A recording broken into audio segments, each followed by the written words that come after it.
조선에서 가장 잔인한 형벌은 사형이 아니었습니다. 목숨은 살려두되 모든 것을 빼앗아버리는 형벌이 따로 있었거든요. 관직, 인맥, 가족, 명예, 그리고 미래까지. 그 이름이 바로 유배입니다. 조선의 권력자들은 정적을 죽이는 대신 살려두는 방식으로 더 오래 고통받게 만들었죠. 죽이면 끝이지만 살려서 세상에서 지워버리면 그 고통은 훨씬 오래 이어지는 거니까요. 이 선택이 얼마나 계산된 잔인함인지는 실제로 유배를 경험한 사람들의 기록을 보면 그대로 드러납니다. 오늘은 조선의 그 치밀하고 냉혹한 형벌 시스템, 유배의 실제 이야기를 들려드리겠습니다. 조선의 형벌 체계, 이른바 5형은 태형, 장형, 도형, 유형, 사형 순으로 무거워졌습니다. 유형, 즉 유배는 사형 바로 아래 단계였고 단순한 추방이 아니라 장형을 함께 수반하는 중형이었습니다. 거리와 죄질에 따라 2000리에서 3000리까지 등급이 나뉘었는데 멀리 보낼수록 무거운 죄라는 뜻이었죠. 정적을 죽이기보다 오래 약화시키는 방식, 그게 유배의 본질이었습니다. 단순한 추방이 아니라 정치적으로 설계된 통제 장치였던 거죠. 유배주도 죄의 경중에 따라 달랐습니다. 비교적 가까운 지방에서 시작해 중한 죄는 제주도나 흑산도 같은 섬으로, 더 극한의 경우에는 함경도 변방까지 보내졌습니다. 조선이 국토의 섬과 변방을 처벌 공간으로 활용한 정치적 장치였던 셈이죠. 원칙적으로는 장기형이었지만 실제 운영은 정치 상황에 따라 크게 달라졌습니다. 정권이 바뀌면 대체로 빠르게 풀리기도 했고 반대로 더 먼 곳으로 이배되며 형이 가중되기도 했습니다. 유배 기간은 죄의 크기보다 정치의 흐름이 결정하는 경우가 많았던 겁니다. 살아남는 것 자체가 처벌이었습니다. 유배가 시작되는 순간부터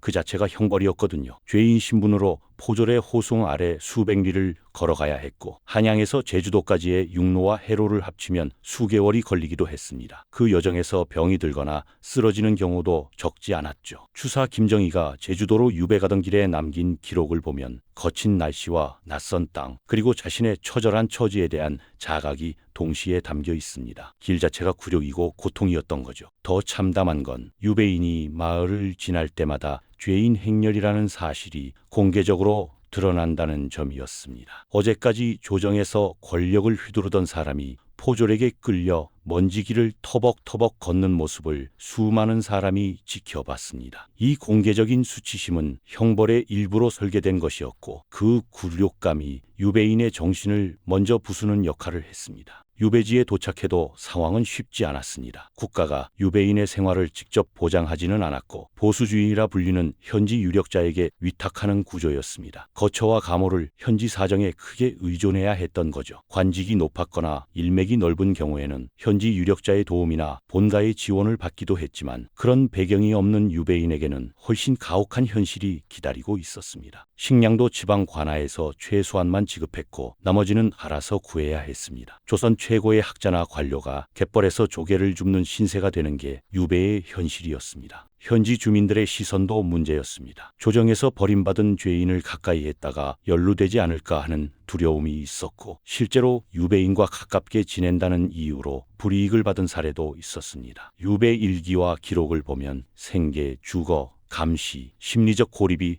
반복적으로 등장하는데 그 고립은 단순히 멀리 떨어진 외로움이 아니라 사회에서 완전히 존재가 지워지는 감각에 가까웠습니다. 그리고 그 고립은 생각보다 훨씬 오래 갔습니다. 감시도 빠짐없이 이루어졌습니다. 지방관리가 주기적으로 방문해서 유배인의 상태를 확인했고 외부와 주고받는 편지는 검열 대상이었습니다. 누구를 만나고 무슨 말을 하고 어디까지 이동하는지를 모두 보고하게 되어 있었으니 몸은 자유롭지만 실질적으로는 감옥이나 다름없었습니다. 현지에서 세력을 형성한다 싶으면 더 먼 곳으로 이배하는 조치가 내려지기도 했죠. 그러나 유배가 가져오는 가장 깊은 고통은 사실 물리적인 것이 아니었습니다. 인간관계의 완전한 단절, 그게 진짜 형벌이었습니다. 조선은 관계 중심 사회였고 인맥과 학맥과 정치적 연결이 곧 그 사람의 존재 이유였는데 유배는 그 모든 연결을 한꺼번에 끊어버리는 겁니다. 가족과도 만날 수 없고 스승이나 제자와의 교류도 차단되고 조정에서 자신의 이름이 언급되는 일도 사라집니다. 살아있지만 사회에서는 이미 죽은 사람이 되는 겁니다. 특히 가족과의 단절은 유배인들이 가장 많이 기록으로 남긴 고통이었습니다. 편지 한 통을 보내는 것도 검열을 거쳐야 했고 가족이 면회를 오는 것도 쉽지 않았습니다. 정약용은 강진 유배중 아내와 아들에게 편지를 보내며 그 그리움을 기록으로 남겼는데 그 내용을 보면 위대한 학자의 글이라기보다는 가족이 보고 싶은 한 인간의 절절한 호소에 가깝습니다. 이 극한의 고립 속에서 사람들이 어떻게 반응했는지가 유배 이야기의 진짜 핵심입니다. 대부분은 무너졌습니다. 정신적으로 한계에 달해 기록조차 남기지 못하고 세상을 떠난 유배인도 많았습니다. 그런데 그 반대편에는 놀라운 사람들이 있었죠. 고립이라는 조건을 오히려 자신만의 세계를 구축하는 기회로 바꿔버린 사람들입니다. 추사 김정희는 제주도 유배 9년 동안 조선 최고의 글씨체로 꼽히는 추사체를 완성했습니다. 한양에서 권력과 인맥에 둘러싸여 있었다면 절대 나오지 않았을 집중력이 고립된 섬에서 터져나온 겁니다. 그가 그린 세한도는 유배 중 자신을 찾아와 책을 전해준 제자 이상적에게 그려준 그림인데 차가운 겨울에도 변하지 않는 소나무처럼 진정한 관계는 처지가 달라져도 흔들리지 않는다는 메시지를 담고 있습니다. 오늘날 이 그림은 국보입니다. 정약용의 경우는 더 극적입니다. 전남 강진으로 유배된 정약용은 18년을 그곳에서 보내면서 방대한 저술을 남겼고 목민심서, 경세유표, 흠신서 등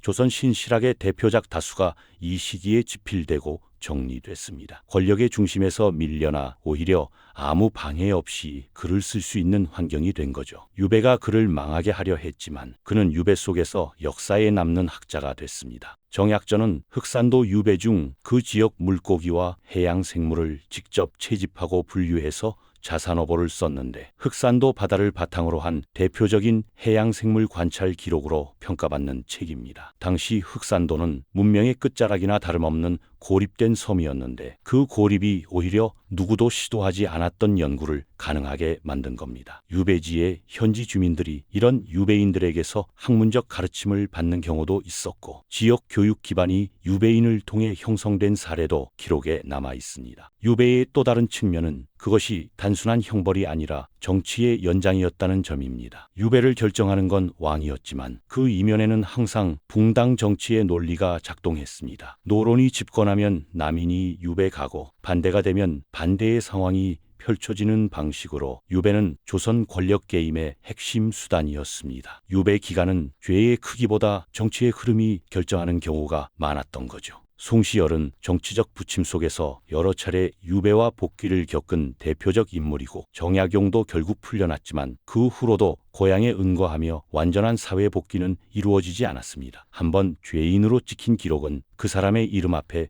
오래 따라붙었고 자손들의 관직 진출에도 영향을 미쳤습니다. 유배는 당사자 한 명의 문제가 아니라 그 집안 전체를 흔드는 사건이었던 겁니다. 복귀 이후의 삶도 결코 단순하지 않았습니다. 유배에서 돌아온 사람은 예전 자리를 되찾는 게 아니라 완전히 다른 위치에서 다시 시작해야 했습니다. 오랜 부재 동안 권력 구도는 이미 재편되어 있었고 새로운 인물들이 그 자리를 채운 상태였습니다. 복귀는 해방이 아니라 또 다른 긴장의 시작이었습니다. 결국 조선의 유배는 두 가지 진실을 동시에 보여줍니다. 권력이 인간을 얼마나 정교하게 망가뜨릴 수 있는지, 그리고 인간이 그 망가짐 속에서 얼마나 놀라운 것을 만들어낼 수 있는지. 세한도 한 장, 목민심서 한 권, 자산어보 한 권은 그 증거입니다. 조선의 권력자들은 이 사람들을 지우려 했지만 오히려 역사에 가장 선명하게 남긴 셈이 됐죠. 지워주지 않으려고 글을 쓴 사람들이 지우려 했던 사람들보다 훨씬 오래 기억되고 있습니다.